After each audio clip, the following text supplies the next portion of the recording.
Hello, this is Tony Heller from RealClimateScience.com. If you go to the NOAA Climate at a Glance website, you can see this graph of U.S. summer afternoon temperatures. The graph shows an increase in temperatures, which is the opposite of what the underlying data shows. This is the actual U.S. Historical Climatology Network dataset, which makes up the vast majority of the NOAA graph. Yet there are no disclaimers or warnings on this graph saying that this data has been altered and that the trend has been reversed. This cooling trend is what the data actually shows, but NOAA alters the data to create this fake warming trend. In a minute, I'm going to explain how this data tampering is done.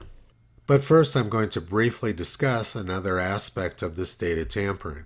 The graph of percent of summer days above 90 degrees Fahrenheit is very similar to the graph of summer afternoon maximum temperatures.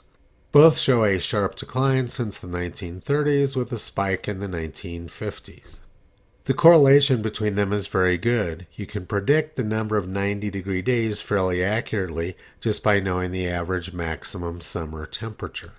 The 2017 National Climate Assessment showed that the length of heat waves, the intensity of heat waves, and the highest temperature of heat waves have all declined sharply since the 1930s.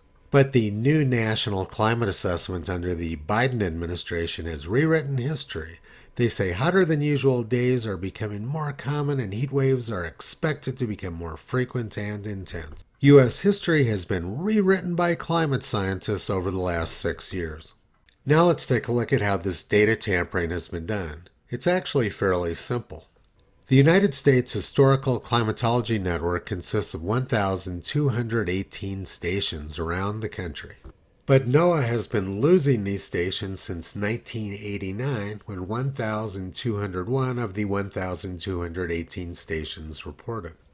In 2023, NOAA only had data from about 800 of the 1,218 stations. This map shows the complete set of stations, and this map shows the set of stations which were active during summer 2023. Again, this is the complete set, and this is the 2023 stations. But NOAA is undaunted by the station loss, and they report temperatures for all 1,218 stations, whether they actually recorded a temperature or not. In other words, NOAA simply makes up data for missing stations. For 1980, NOAA fabricates temperature data for about 5% of the stations, but for 2023, it's closer to 50%. Almost half of the data is currently fake.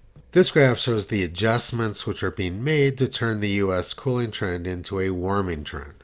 Summer afternoon temperatures from the past are cooled as much as 1.5 degrees Fahrenheit, and recent temperatures are warmed as much as 0.6 degrees Fahrenheit.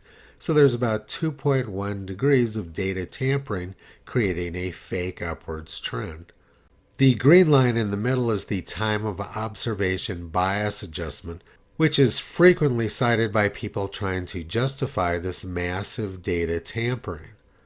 But the time of observation bias adjustment is small and has little to do with the massive data tampering being done. This graph shows what's really going on with the adjustments. It's the trend of fake temperature data. Almost half of the temperature data now being used is fabricated. It's from a computer model rather than from a thermometer. And their fabricated data has about 2 degrees Fahrenheit per century warming. The fake warming trend in the United States is created via the use of fake data.